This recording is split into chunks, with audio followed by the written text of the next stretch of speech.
Olá, estamos começando o programa Talentos e Negócios. Hoje terei a oportunidade de entrevistar uma pessoa que eu admiro demais, tanto pela sua trajetória quanto pelos seus ideais. Essa pessoa é a diretora da Educação Básica da Rede Docto de Ensino, Ivana Leitão. E nosso assunto será sobre o novo modelo de educação que a Liber, escola da rede, trouxe para Caratinga. É maravilhoso mesmo. Eu lembro uma vez meu pai falava assim, não tem coisa melhor do que trabalhar com educação, não. A gente lida com sonhos, a gente lida com projetos, chega lá, tá todo mundo sonhando. Imagina trabalhar no hospital que você tá ali, as pessoas sofrendo. Eu falei, é verdade. Ao final, Dr. Fabrício Batista tem para você uma super dica de saúde no quadro Em Dia com a Saúde. Fique aí e receba a nossa mensagem. Voltamos já.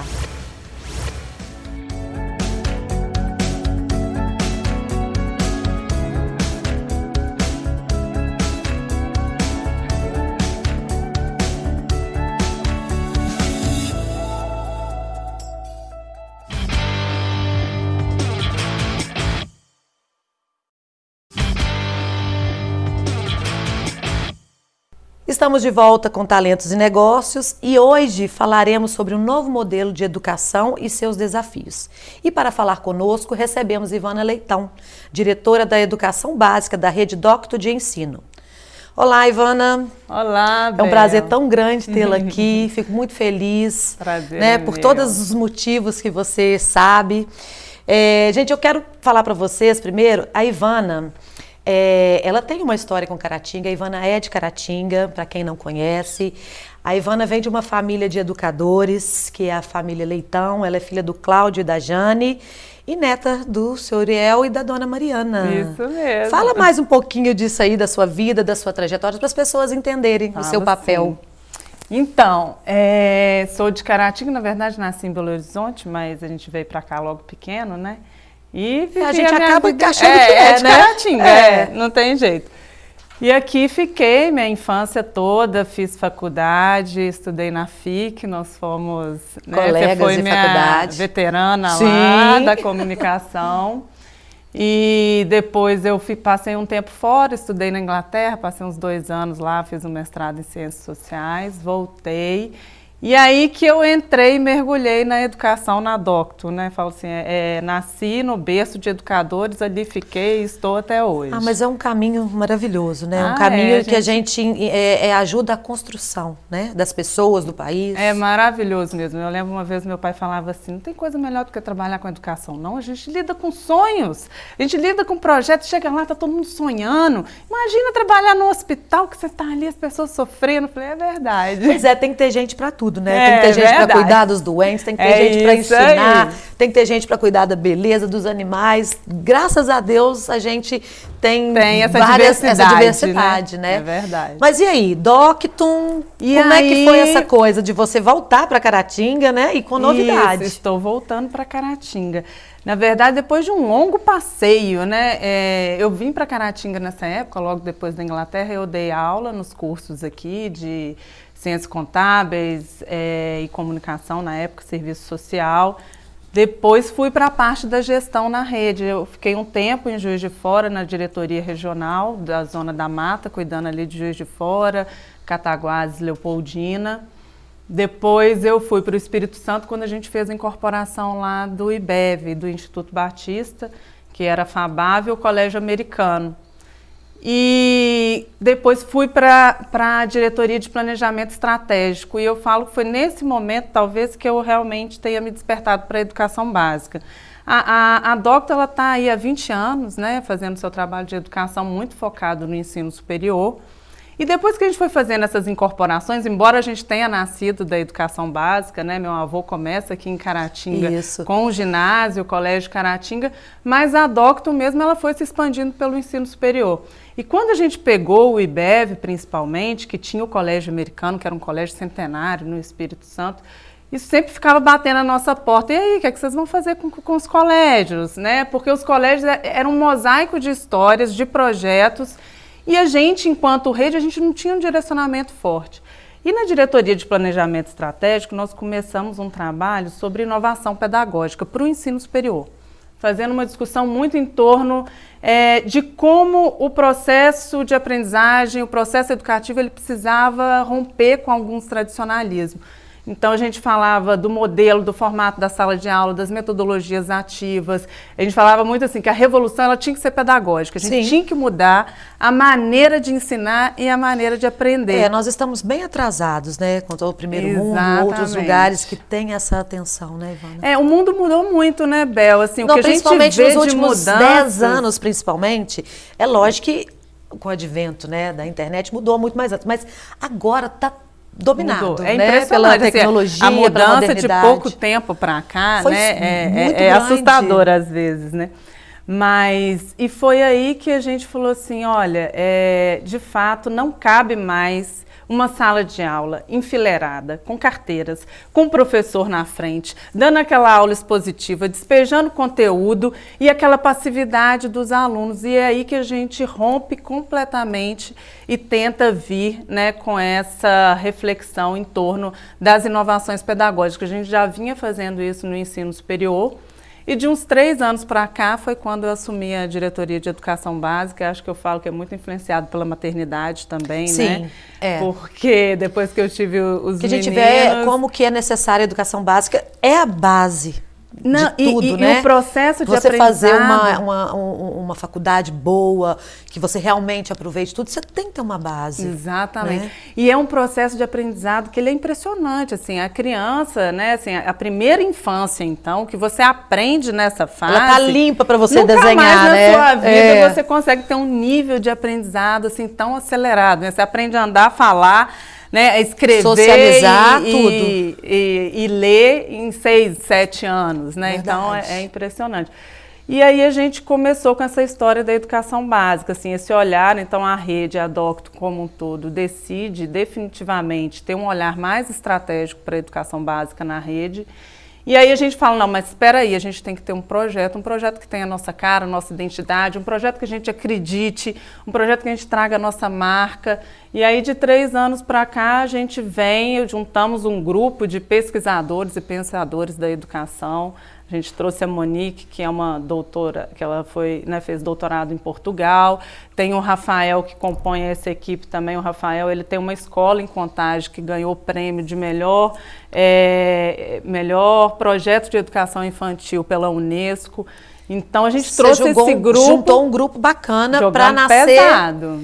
A Liber. Para nascer a Liber em Caratinga, na nossa cidade natal. Né? Pois é, Ivana, assim, a Liber vem com um projeto muito bonito, muito grandioso, realmente muito atual, mas veio a pandemia.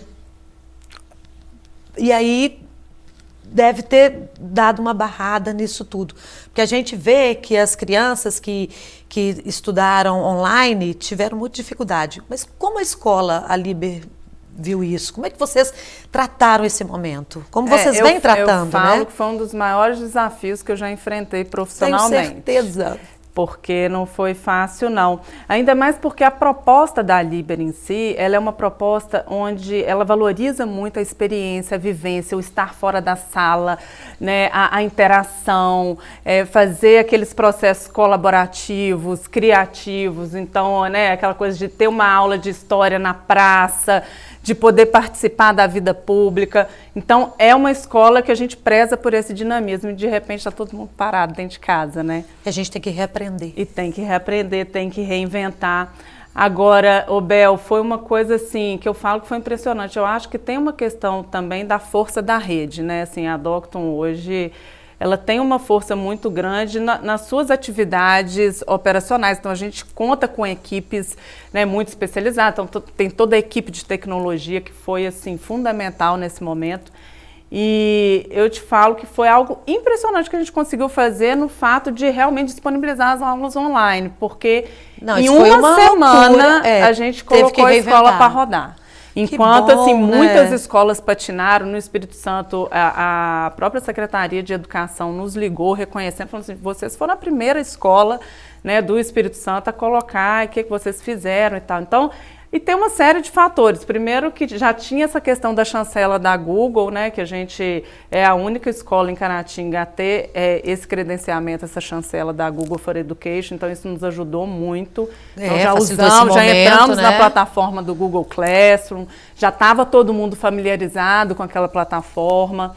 Vocês já tinham, assim, de tudo, vocês não ficaram tão perdidos, então, porque vocês já tinham esse trabalho online já meio pré-estabelecido. Não é o ideal, né, não Bel? É. Mas eu vou te falar, assim, existem coisas que, assim, a gente tem que aprender com a situação. Não é ideal, mas era o possível. Foi, né? O que a gente conseguiu fazer. E, de qualquer forma, a gente assim ainda tem que ficar feliz, porque quantas crianças da rede municipal e estadual que perderam um ano. Inclusive, nós abrimos... E a gente não sabe nem como vai ser, como é que o governo vai trabalhar com isso tudo, né? Ô Bel, você falando da rede pública, foi uma das coisas que a primeira iniciativa que eu pensei, levei para a presidência da DOCT, falei assim, olha, já que a gente está com as aulas conectadas, a gente tem vagas nas nossas turmas, vamos abrir vaga para aluno de escola pública. E a gente lançou o projeto Interligados, que foi muito legal, tanto no Espírito Santo quanto aqui em João Monlevade, a gente abriu. Que linda foi essa muito ação. legal e foi assim, todo mundo abraçou, os professores, os alunos, então a gente deu bolsa de 100%, conseguimos material didático também com a nossa parceira de material. Então, isso foi, assim, é uma alegria quando a gente pode fazer também. Ajudar, né, nesse momento. A gente vai voltar a falar mais disso, tá, gente? Fica aí, volto já.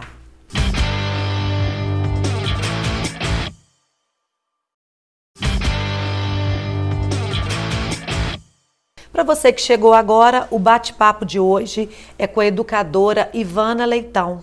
Ivana é diretora de Educação Básica da Rede DOC de Ensino. No bloco anterior, nós falamos da trajetória da Ivana, nós falamos como que foi a chegada da Liber em Caratinga, falamos um pouquinho também da dificuldade, né, de todas as escolas com a pandemia, mas que a Liber teve essa vitória de ter conseguido, né, chegar até o final do ano, que nós já estamos no final do ano, e você falou de uma ferramenta que ajudou muito, que é exclusiva, pelo menos aqui na cidade, eu não ouvi falar, eu quero que você fale um pouquinho pra gente. Então, o material da Google é um material que a Google, como essa grande gigante da tecnologia, né, eles têm essa plataforma que é especificamente voltada para a educação. E aqui em Caratinga nós somos a única escola que temos essa chancela, né, esse credenciamento, esse reconhecimento, né, pela escola, apesar de muitas escolas utilizarem também a plataforma da Google. Esse momento de pandemia, ele nos levou, inclusive, a mudar o nosso material didático. Agora a gente está adotando a Geek One, que é um material 100% online. Ele é um material que utiliza de inteligência de dados, então você tem uma condição de fazer planos personalizados, planos de ensino personalizados, você consegue fazer um acompanhamento bem próximo e sistemático e por conta dessa inteligência de dados mesmo. Então você como mãe, você tem um acesso lá que você consegue ver exatamente naquele conteúdo aonde o seu filho está falhando e como que precisa trabalhar. Então a escola tem, dá essa visibilidade, consegue fazer isso no processo imediato, porque muitas vezes você vai identificar falhas no processo de ensino já lá na frente. Então, esse não. Então, você, sim... Isso é muito importante. É uma ferramenta, assim, muito legal de personalização do ensino. Pois é, isso é muito importante, porque às vezes a gente, como trabalha muito... Praticamente todas as mães hoje trabalham fora de casa, né? E a gente, às vezes, perde esse... acompanhamento, né? Às vezes está muito cansado. E não é falta de amor nem de querer, não. É falta mesmo, às vezes, do expediente. Eu acho muito importante que a hora que você tem um tempinho, você pode abrir a vida do seu filho. Exatamente. E ali ver aonde que ele está com deficiência, ir para a escola, conversar, bater um papo. E a verdade é que esses alunos, essas crianças, eles têm muito mais habilidades do que nós mesmos, né? Com a tecnologia. Muito. Então, essa questão do ser 100% online, muita gente fala, mas não tem material físico.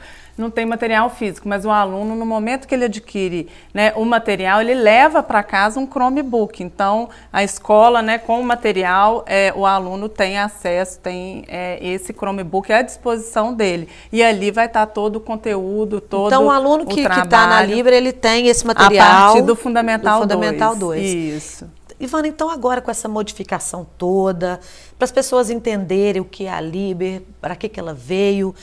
O propósito da Liber hoje?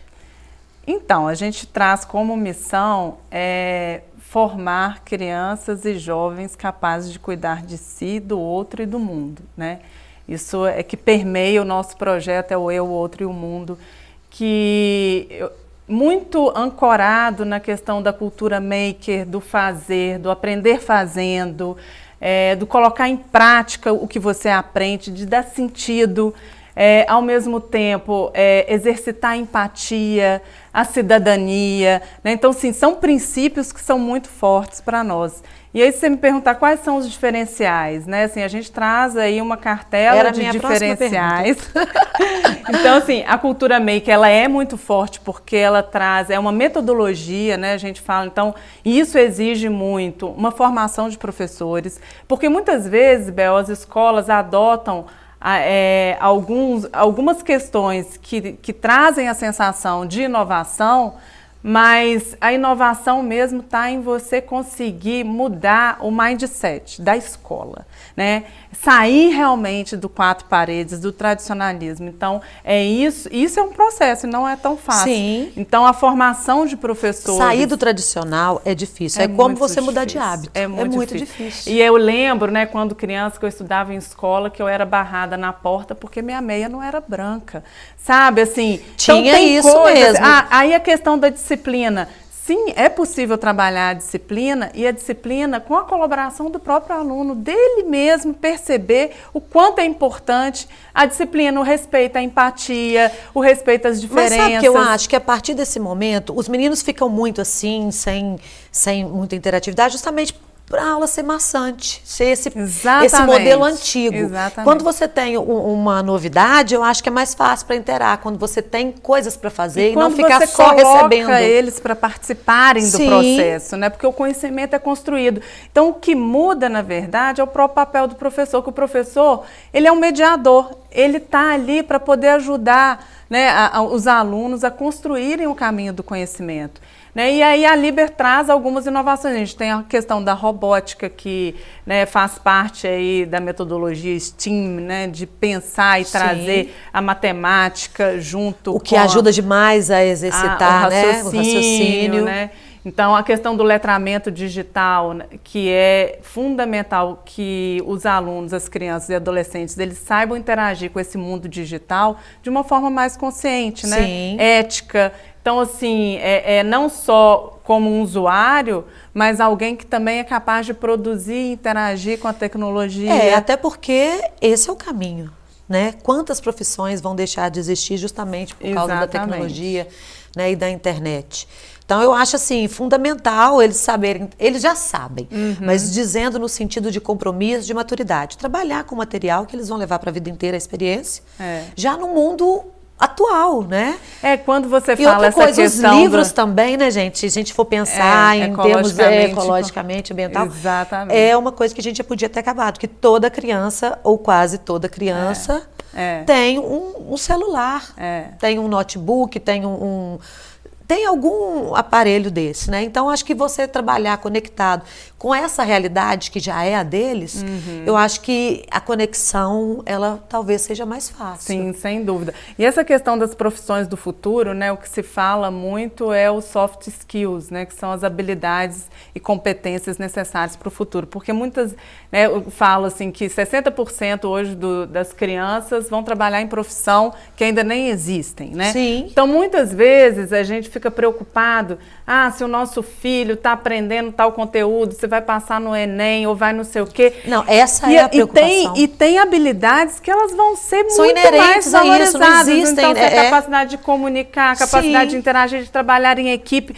Então, a escola, ela tem que promover isso, ela tem que enxergar isso no aluno, né? Com as aptidões. E é justamente você colocando várias possibilidades para ver o que ele se doa mais, né? Exatamente, você identificar o talento e respeitar aquele talento, né? Com certeza. Então a gente traz também a questão do Individualidade. teatro, da arte, que para nós é fundamental, a música, né? Educação infantil.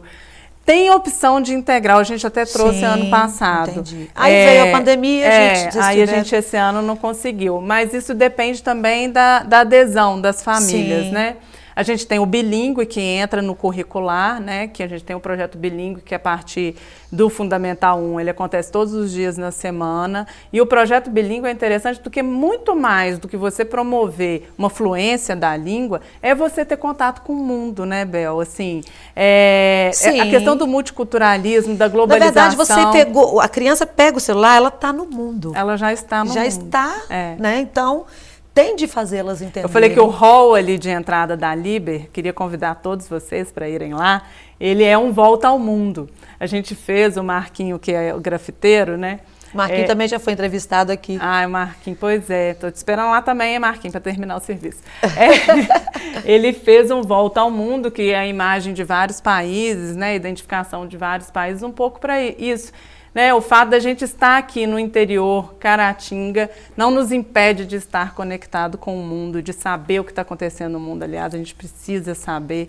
Né? Então, acho que a escola ela vem um pouco para romper com esse tradicionalismo, para poder trazer essa novidade. Eu falo assim, igual no Espírito Santo, a gente teve um projeto muito legal, que foi um projeto que é a participação dos alunos na vida pública, sabe? Assim, isso é uma outra coisa que a gente quer trazer para Caratinga, que os nossos alunos participem da vida pública. E lá teve um projeto que é da Assembleia Legislativa que chama Jovem Deputado, Deputado Jovem.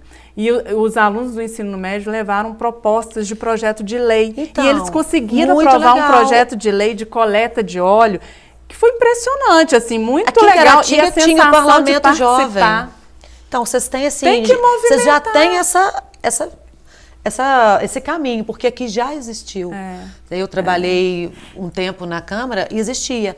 Os adolescentes, os jovens. E muitas vezes você vê que os jovens ficam sem perspectiva porque parece que não tem um sentido coletivo da vida, né? Assim, a vida ela tem que ter um sentido coletivo, você tem que participar do coletivo, você tem que participar da sociedade, né, das dores do mundo. Então, assim, tanto que a gente traz as metodologias que é o PBL, que é o Problem Based Learning e o Project Based Learning, que é aprender através de projetos e de problemas, que é esse olhar para o mundo, olhar para fora, identificar problemas ou trazer projetos onde eles participam, colaboram para criar soluções, né? Delicioso esse projeto, viu? É muito legal. Sabe? E agora vem aí as matrículas, né? As pessoas que se interessarem por esse projeto, ir lá conhecer, tem as matrículas agora, né, Ivana? Agora, a primeira etapa foi estendida, tem descontos especiais para matrícula.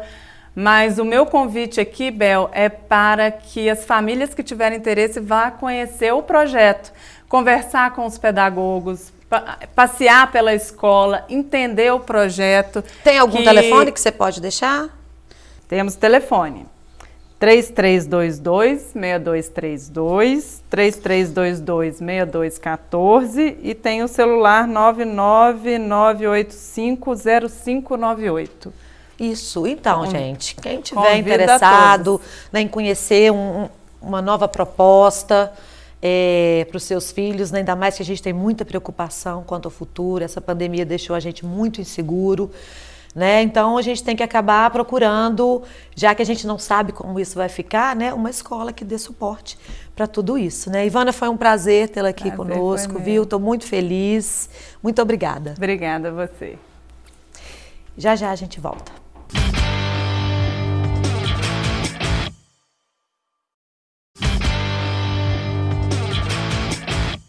Último bloco, e você fica agora com as dicas do psiquiatra Dr. Fabrício Batista, no quadro Em Dia com a Saúde.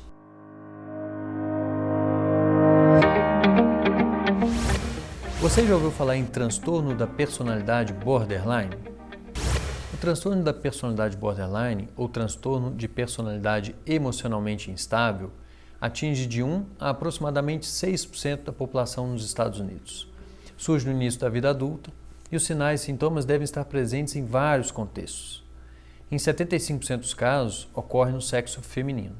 É uma condição que gera muitos conflitos e extremo desgaste e sofrimento psíquico à pessoa portadora deste transtorno e também aos que com ela convivem como familiares, colegas de trabalho, amigos e parceiros. História infantil de abuso físico e sexual, negligência, separação dos cuidadores e ou perda de um dos pais é comum entre pacientes com transtorno de personalidade borderline. Algumas das características são sentimentos crônicos de vazio, algumas pessoas relatam como um vazio ou buraco no peito, baixo limiar às frustrações, que é a dificuldade em receber negativas ou ter expectativas contrariadas, recorrência de comportamento, gestos ou ameaças suicidas ou de comportamento automutilante, impulsividade em pelo menos 2 áreas potencialmente autodestrutivas, como gastos excessivos, abuso de drogas, direção irresponsável, com sexo e compulsão alimentar. Alta reatividade do humor é uma outra característica. Raiva intensa, inapropriada ou dificuldade em controlá-la. Ocorrem demonstrações frequentes de irritação que podem durar algumas horas ou até dias. Raiva constante, brigas físicas recorrentes, relacionamentos interpessoais instáveis e intensos, caracterizados pela alternância entre extremos de idealização e desvalorização da outra pessoa, e instabilidade acentuada, persistente da autoimagem ou da percepção de si mesmo. O diagnóstico é clínico, portanto, não são necessários exames laboratoriais ou de imagem. O tratamento deve ser feito com acompanhamento psicológico e psiquiátrico, de forma regular, além de atividade física e de meditação, pois sabe-se que o autoconhecimento e o autocontrole são essenciais para o sucesso do tratamento. Infelizmente, é frequente que seja confundido com transtorno afetivo bipolar, cabendo ao psiquiatra fazer o diagnóstico de forma precisa. Se você se identificou com a maioria dos sinais e sintomas ou conhece alguém próximo com tais características, um psiquiatra deverá ser consultado para esclarecer as dúvidas, realizar o diagnóstico e, se necessário, iniciar algum tratamento. Bom, eu fico por aqui. Espero que essa informação tenha sido útil. Um abraço e até a próxima.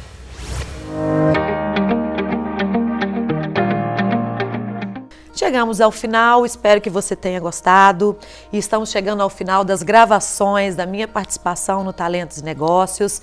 Eu quero agradecer a 3 patrocinadores, apoiadores meu aqui no programa, que é a Benza Deus, o nome do Gleison, meu amigo que se prontificou a estar aqui conosco. Agradecer ao Celso e ao Vitor com os cuidados com o meu cabelo, com os cuidados com a minha pessoa, com os mimos que fazem a mim. E quero mandar um beijo também para minha maquiadora, a Stephanie, que faz essa produção que eu me sinto, maravilhosa. Um beijo. Até semana que vem.